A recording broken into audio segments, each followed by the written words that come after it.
They say the mirror never lies. But mine has been lying to me for years.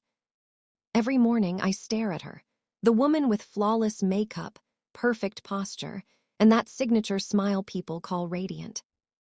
They don't see the cracks beneath it. They don't hear the silence between the practiced laughter and the long nights spent staring at the ceiling. Tonight was supposed to be perfect. Xander had planned a dinner, something special, as he put it, and I, like always, played my part. The diamond earrings, the silk dress, the effortless charm. But the moment I stepped out of the car and saw her, Cora, seated beside him before I even arrived, something in me shifted. Cora, my best friend since university. The one who knew everything about me, my dreams, my insecurities, my love for Xander. The one who smiled too brightly whenever he was around. I told myself I was imagining it, that I was being paranoid. But when Xander's hand brushed hers across the table, just a flicker, barely noticeable, my world tilted. The laughter continued, the champagne sparkled, my smile didn't falter. But inside, I felt something else take root, calm, cold, deliberate. That was the night I realized. The woman in the mirror wasn't lying anymore. She was watching. And soon, she'd be ready to strike. Cora's laughter still echoed in my ears long after the dinner ended. That high, familiar sound that once felt comforting now scratched at my nerves like glass. The next morning, she called, cheerful, casual, pretending last night never happened. "Ven, you looked stunning. I swear that color was made for you." I smiled into the phone, though she couldn't see it. "Thanks, you and Xander seemed close." There was a pause. A tiny, brittle silence before she said, "We just get along. You know how we are." Yes, I did. Too well. Later that afternoon, I visited Xander at his office, unannounced. The receptionist stammered before letting me in. And there it was again, that strange quiet when I entered, the half-closed laptop, the subtle panic in his eyes. He kissed me on the cheek, quick and distracted. "I didn't expect you." I ran my hand over his desk, feeling the warmth still lingering on the glass of water. 2 glasses. I smiled, the same diamond smile the world adored. "Guess I just missed you." He nodded, already reaching for his phone. But as I turned to leave, I caught a reflection in the window, his screen lighting up with a message. Cora, did she suspect anything? The world didn't shatter. It just went still. And that stillness, that's where my revenge began. I didn't confront him. Not that night, not the next day. Confrontation gives them power, the chance to lie, to twist, to make you doubt your own reflection. No, I wanted truth, the kind that doesn't need words, only silence, patience, and timing. So I played my part. I smiled at Xander, laughed with Cora, and poured wine like the perfect woman who didn't suspect a thing. All the while, I was memorizing their patterns. The way her phone lit up every time his name came up, the way his voice softened when he said hers. One evening, as they chatted in the garden during one of our friendly dinners, I slipped into the hallway. Xander's office door was unlocked. Arrogance always leaves something open. Inside, I found it, a photograph tucked inside his desk drawer. Not of me. Of her. The image was small, taken from a distance, Cora laughing by the beach. A note written in Xander's handwriting lay beneath it. "You make the world quieter." I didn't cry. Tears are wasted on people who don't deserve the sound of them. I placed the photo back, exactly where I found it, and left before they noticed. That night, I stood before the mirror again. The woman staring back no longer looked broken. She looked ready. Because beneath my diamond smile, something colder began to shine, purpose. Revenge doesn't start with anger. It starts with silence. After that night, I made a rule for myself. No more questions, no more tears. I'd let them both perform their parts while I watched from the front row. Cora still called, her voice sugar-coated, pretending to care. "We should plan a weekend trip, just the 3 of us," she chirped. "The 3 of us?" I asked softly. How thoughtful. Xander, on the other hand, was careful, overly careful. Every gesture rehearsed, every touch deliberate. He thought I was fooled. That amused me. But there's something dangerous about pretending to believe a liar. It makes them overconfident. So I began the quiet game. Every evening, I texted Xander first, light, playful messages. I complimented Cora in public, tagged her in photos, smiled through everything. Each post, each word was bait. And it worked. Soon they relaxed. The messages became sloppier, the meetings riskier, the guilt almost invisible. But I saw it. I always saw it. One night, as Xander slept beside me, his phone buzzed against the nightstand. I turned it over just once. Cora, I hate lying to her. When will this end? A small, humorless smile curved my lips. It would end soon enough. The next morning, I woke up early and poured his coffee, black, strong, sweetened only with calm. And as he kissed my forehead before leaving, I whispered to myself, let the game begin. The trick to revenge isn't in what you do. It's in what they think you do know. After that message, I stopped checking Xander's phone. Curiosity feeds panic, and panic makes mistakes. I needed to stay precise, quiet, elegant, believable. I decided to forgive him. At least, that's what I wanted him to think. Maybe we've both been distant lately, I said over dinner one evening, twirling my fork like none of this mattered. Let's try again. Fresh start. His relief was almost pathetic. He reached for my hand, smiling. I'd like that. I nodded, pressing my thumb gently over his pulse, steady, trusting, unaware. That weekend, I invited Cora over for brunch. The three of us together again, like old times. I made sure everything was perfect. Fresh flowers, champagne, laughter. Cora looked nervous, her eyes darting between us. You two seem good. We are, I said sweetly. I realized friendship and love only work with trust. Xander smiled proudly, and I could almost hear his thoughts. She doesn't know. We're safe. But when Cora excused herself to take a call, I followed quietly, barefoot across the marble floor. Her voice was low but shaking. I can't keep this up, Xander, she whispered. She's being too nice. It's freaking me out. I stepped back before she saw me, a slow grin curling my lips. Good. Fear was the first crack, and I had every intention of widening it. It started with little things, invisible to the untrained eye, but deadly in their precision. I began planting doubt. When Xander left for work, I'd slip subtle reminders into his day, a faint lipstick mark on a collar that wasn't mine. A note in his briefcase that simply said, she knows. By evening, I'd greet him with warmth, pretending nothing was wrong. Cora, on the other hand, received flowers. Anonymous, of course. A dozen white roses with a card that read, secrets look good on you. It didn't take long before she called me. Her voice was trembling. Ven, did you send me something today? Flowers, I asked, surprised. No, why? She stammered a denial, then quickly changed the subject. Perfect. Each day, I let their nerves eat away at them. Xander grew distant, distracted. Cora started avoiding my calls. And through it all, I smiled. That same diamond smile that once hid my pain, now weaponized. One night, Xander asked quietly, do you think Cora been different lately?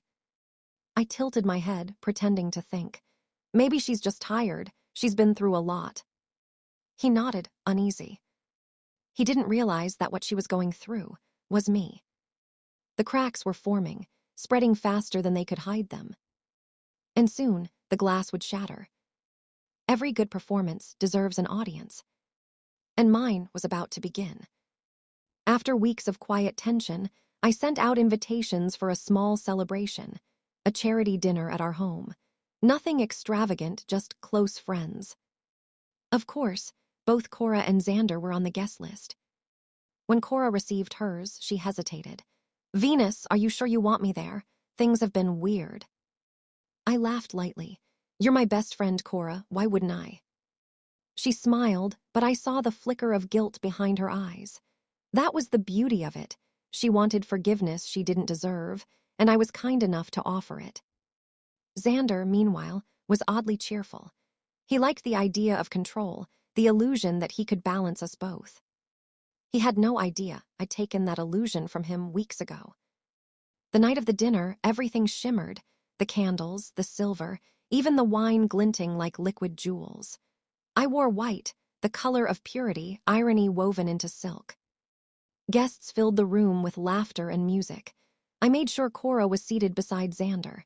Every time their eyes met, I caught it, that sharp, guilty spark. Midway through the evening, I raised my glass and smiled. To friendship, I said, my voice clear and soft. The kind that never breaks. Cora froze. Xander swallowed hard. Only I knew that the next course, the one I'd been preparing in silence, wasn't food. It was truth. Dinner began like any other, laughter, small talk, glasses clinking. But underneath the polished conversation, tension hummed like a hidden wire. Cora barely touched her food. Xander kept checking his watch. I, on the other hand, savored every bite. Halfway through the meal, I rose from my seat. "There's something I want to share," I said, my tone light, almost playful. All eyes turned to me, including theirs.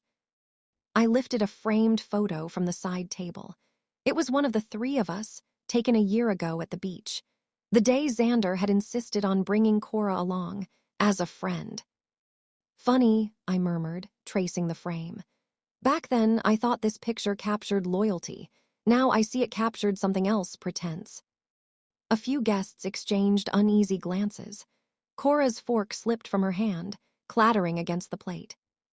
"Venus, what are you talking about?" she stammered. "Oh, nothing serious," I said with a serene smile. "Just the way people wear masks. You know how smiles can hide betrayal." The silence that followed was thick, deliciously heavy. Xander shifted in his seat, forcing a laugh. "You always did love your metaphors." "Yes," I replied softly, meeting his eyes. "Because they're the only way to tell the truth without saying it." Then I placed the photo down, face first. And just like that, the night went on.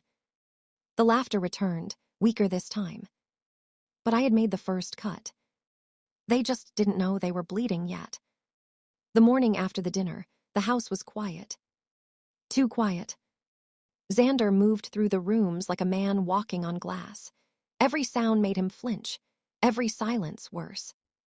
Cora hadn't called since that night, not even a text. I imagined her packing her apartment, replaying every word, wondering if I knew. Good, let her wonder. I poured myself coffee and watched Xander from across the table. He looked tired, older somehow. Guilt does that, it steals youth faster than time. "You were intense last night," he said finally, forcing a smile. "Was I?" I asked, feigning innocence. "I was just being honest." He didn't reply. His eyes darted toward his phone, then away.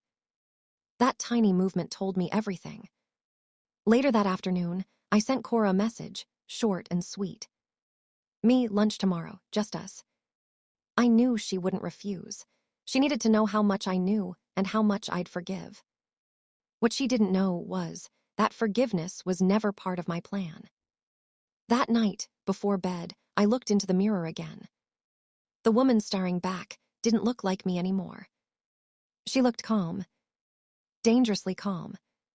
And in her eyes, I saw what was coming next. The collapse.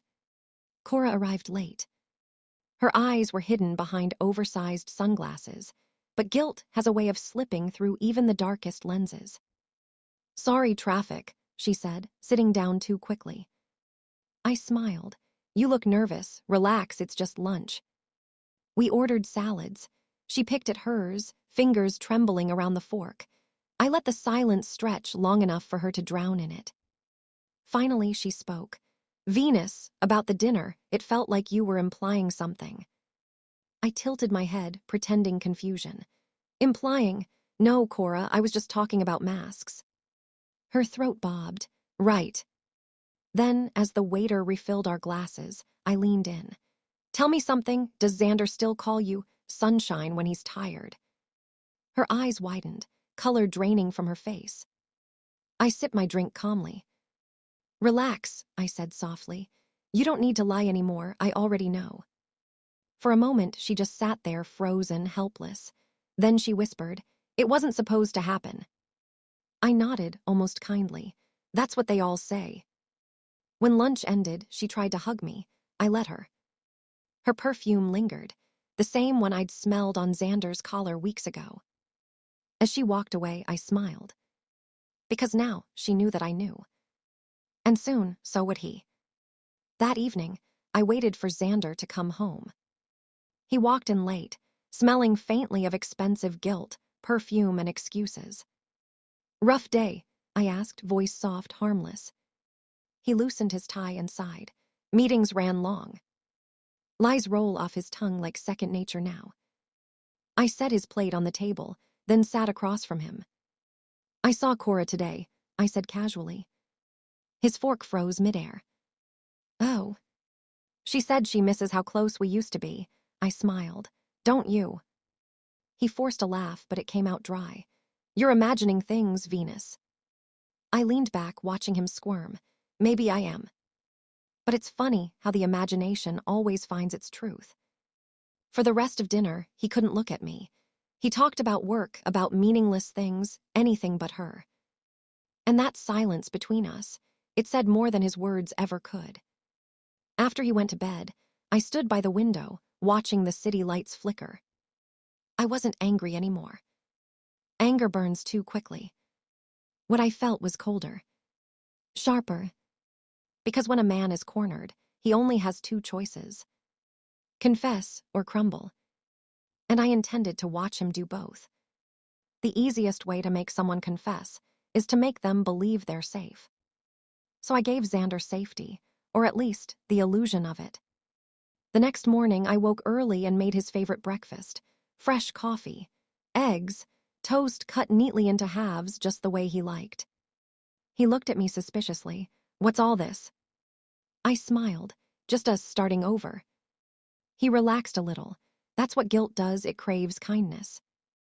I leaned in, resting my chin on my hand. "You can tell me anything, you know. I'd rather hear the truth from you than the world." He hesitated. For a second, I thought he might actually say it, her name, their secret, everything. But instead, he reached for my hand. "Venus, there's nothing to tell. You're imagining things." Disappointing, but not surprising. That evening, I left my phone unlocked on the table while I showered, Cora's messages carefully placed where he'd see them. Little things like, "Cora, I can't live with this lie anymore." Me, "Then maybe it's time he does." When I returned, Xander was staring at my phone, pale, silent, trembling. He looked up, words caught in his throat. I only smiled. Dinner's almost ready. He didn't eat much that night. But that was fine. Appetite dies when the truth starts choking you. The next few days felt different. Xander had become a shadow of himself, restless, watchful, always one question away from breaking. He hovered around me constantly, trying too hard to act normal. "Everything okay?" I asked one morning, pretending concern. "Of course," he said too quickly, eyes darting to the floor. His calm was cracking, one lie at a time. That night, I found him in his study, staring blankly at his phone. I walked in quietly. "You've been distant lately." He jumped, "Just tired." I leaned against the doorframe. "You know, guilt has a sound. It's the silence between your sentences." He froze, his lips parting, ready to speak, but nothing came out. "Good night, Xander," I said softly, turning away. When I reached the stairs, I heard it, a quiet crash behind me. The sound of glass breaking. I didn't turn around. I didn't need to. That sound told me everything. His calm was gone. And in its place, panic had finally taken root. I smiled as I climbed the stairs. Because for the first time in weeks, I wasn't the one losing sleep.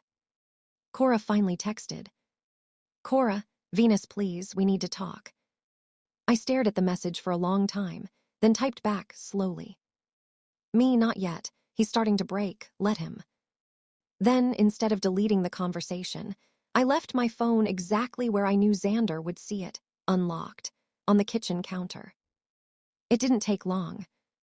I heard his footsteps pause behind me as I folded laundry, the silence stretching like a held breath. "Venus," he said quietly, "are you talking to Cora?" I looked over my shoulder, calm. She reached out. "Why?" He swallowed hard. "I just thought you didn't speak anymore." I smiled faintly. People change. That answer haunted him. I could see it in the way his hands trembled when he poured his coffee. He was wondering how much I knew, what I might have told her. By nightfall, he couldn't take it anymore. I caught him outside, phone in hand, packing, whispering her name. Cora's voice cracked through the still air. "She knows, Xander, she knows." I watched from the window, unseen, as his world began to cave in under its own secrets. For the first time, he looked like the one being watched. And I was done hiding. Sometimes revenge doesn't need a plan. Just the right moment. Theirs came on a rainy Thursday. Xander was heading to a business lunch, or so he said, but I knew exactly where he was going and who'd be waiting. I followed quietly, parking a street away from the little cafe. Through the glass window, I saw them, Xander and Cora, sitting too close, talking too softly. They looked nervous. Good. I walked in, slowly, calmly.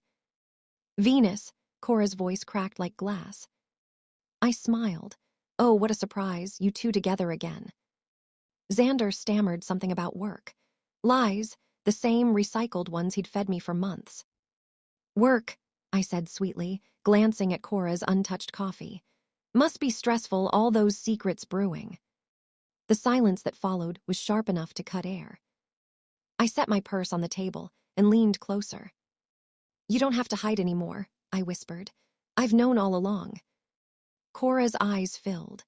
Xander's mouth opened, closed, then opened again, nothing but guilt pouring out in stuttered breaths. I stood up, my voice steady. "Relax," I said. "It's not forgiveness you'll need to beg for. It's understanding, because soon everyone else will know too." Then I left, slow, deliberate, heels clicking like a clock counting down. The turning point had come. And there was no going back. The day after the cafe scene, I attended a charity gala, alone.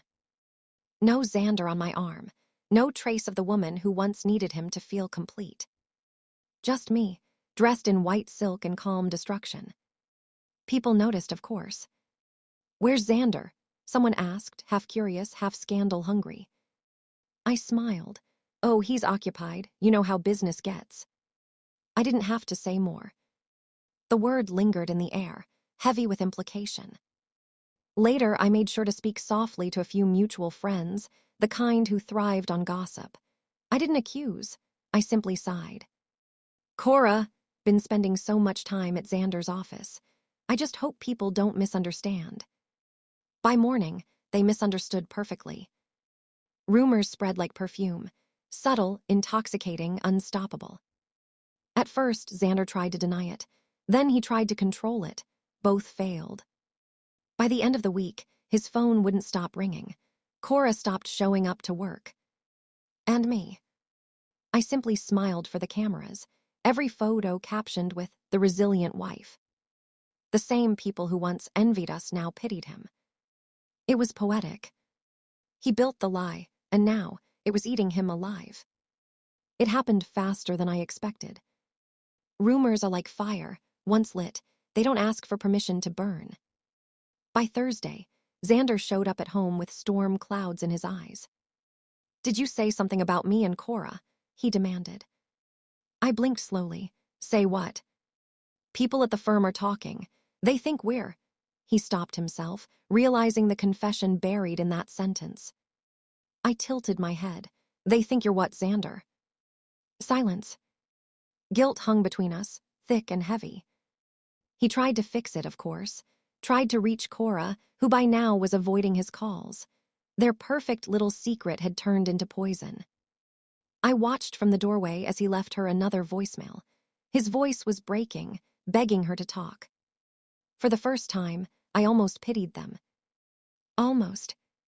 Because what they didn't realize was this: I hadn't needed to ruin them. They were already doing that themselves. That night, Xander slept on the couch. His choice, not mine. The house felt different, colder, emptier, cleaner. I poured myself a glass of wine and looked at my reflection in the window. The woman staring back didn't need revenge anymore. She was becoming it. Cora called just after midnight. Her voice was shaking. "Venus, please, I can't sleep. Everyone's talking. They think I ruined your marriage." I let the silence stretch, listening to the panic twist her words. "You didn't ruin it, Cora," I said softly. "You just revealed what it was made of." She started to cry. "I never meant for any of this to happen. I loved him, but I never wanted to hurt you." Loved. Past tense. How convenient.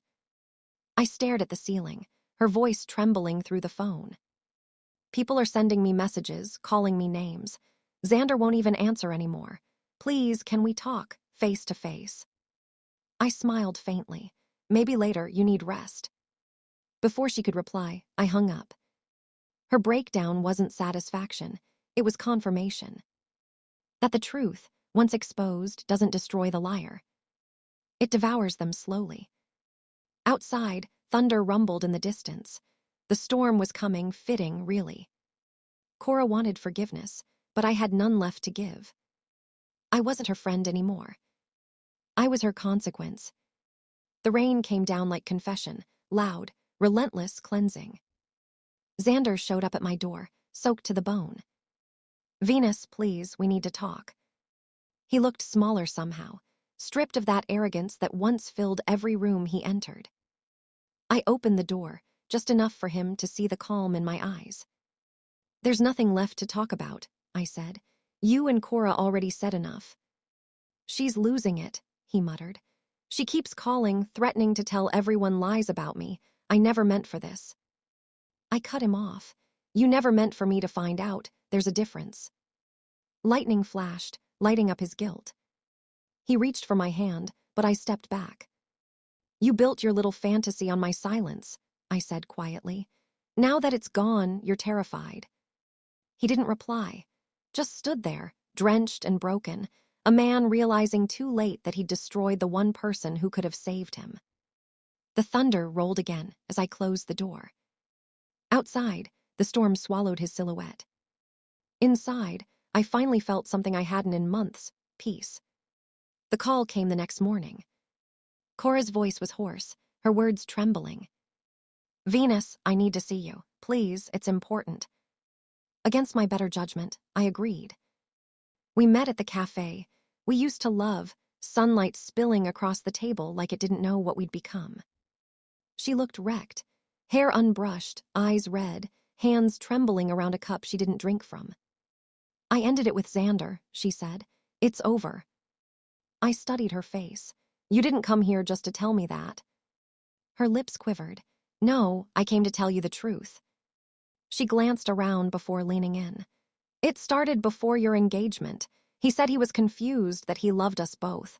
I thought he'd choose me, but he never did." Her confession didn't sting the way she hoped it would. It was too late for that.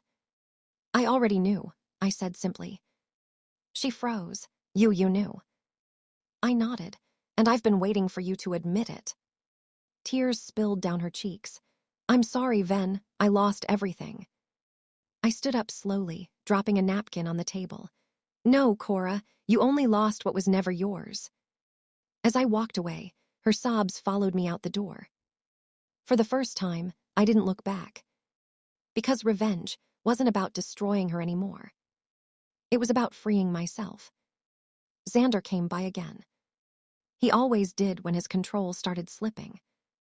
"Venus, listen, Cora's unstable. She's telling people lies about me. You can't believe her." He stood there in my living room, spinning his story like he always had, half-truths wrapped in charm. But this time, I let him talk. Every word he said revealed more than he intended. He wasn't trying to fix things. He was trying to protect his image. "I know you still love me," he said softly. "We can move past this." I almost laughed. He thought love was something he could negotiate. I walked to the side table and picked up the small silver flash drive. "You're right," I said, handing it to him. "We can move past it." He took it, confused. "What's this?" "Everything," I replied. "Your texts, your emails, your messages with Cora, I made copies." His face went pale. "You wouldn't." "Oh, I already did." I stepped closer, voice calm. "I sent them to your company's board this morning. You built your career on lies, Xander. Now they'll see who you really are." He didn't speak, didn't move. Just stood there, the man who once thought he held the world, realizing it was slipping through his fingers. And for the first time, I saw fear in his eyes. By noon, the news had broken. The company released a statement. "Mr. Xander Hale has stepped down, effective immediately." The article didn't say why, but the leaked messages did. Every ugly detail, the affair, the manipulation, the deception, was out there for the world to see. And suddenly, the man who once controlled every narrative couldn't even control his own name. I sat in my office, watching the chaos unfold through my phone screen. Calls poured in, journalists, friends, even strangers. But I stayed silent. Because silence was my weapon now, the same one he used against me. By evening, Xander showed up again, disheveled, eyes hollow. "You ruined me," he whispered. I looked up slowly. "No, Xander, you ruined yourself. I just turned on the light." He clenched his fists, but the fight was gone. All that remained was the hollow echo of a man who finally understood what it felt like to lose everything he'd taken for granted. When he left, I didn't watch him go. I didn't need to. The world was already watching him fall. Cora showed up at my door the night after the scandal broke. Rain again, always rain when the past came knocking. She looked thinner, paler, like the guilt had been eating her alive. "Venus, please," she whispered. "I can't take this anymore. Everyone knows. They've seen the messages, the pictures. My parents won't even speak to me." I opened the door wider, letting her step inside. She stood there, trembling, clutching her phone like it was a lifeline. "I just wanted him to love me," she said, her voice cracking.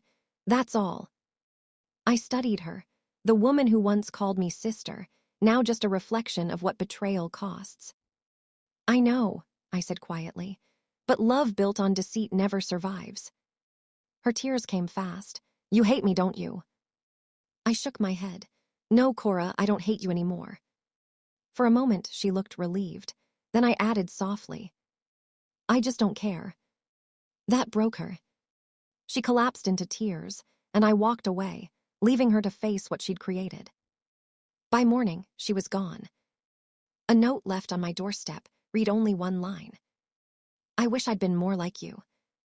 It's strange, the way silence feels different now. Before, it used to haunt me, heavy and cold. Now it feels clean. I stood before the mirror this morning, the same one that once lied to me. The same one that hid my pain behind perfect lipstick and diamond smiles. But today, it didn't hide anything. It reflected me, raw, honest, free. The woman staring back wasn't the polished version the world adored. She was quieter, stronger, sharper. Her eyes didn't search for approval anymore. Cora was gone. Xander had disappeared into the headlines. Another scandal, another fall. And me. I had finally stopped pretending. I ran my fingers across the mirror's edge and smiled faintly. "The woman in the mirror doesn't lie anymore," I whispered. Because this time, there was no mask left to wear. Only truth, cold, clean, and mine. Peace doesn't come cheap. It demands everything you once were, every illusion, every lie you let yourself believe. Weeks have passed since it all ended. The calls stopped. The whispers faded. Even the tabloids found a new scandal to chase. Sometimes I walk by the cafe where Cora and I used to meet. The window seats are still there, the same sunlight spilling through, but I never go inside. Some memories are best left behind glass. As for Xander, I heard he moved away, started over somewhere new. Maybe he'll learn what honesty costs. Maybe he won't. I don't wish him pain anymore. That's the thing about revenge. Once you've burned everything, you either stand in the ashes or walk away from them. I chose to walk away. Now, the woman in the mirror smiles for real. Not the diamond smile. Not the practiced one. Just mine, quiet, imperfect, and free. Because I finally understand. The price of peace is letting go of what tried to destroy you. And I've paid it in full.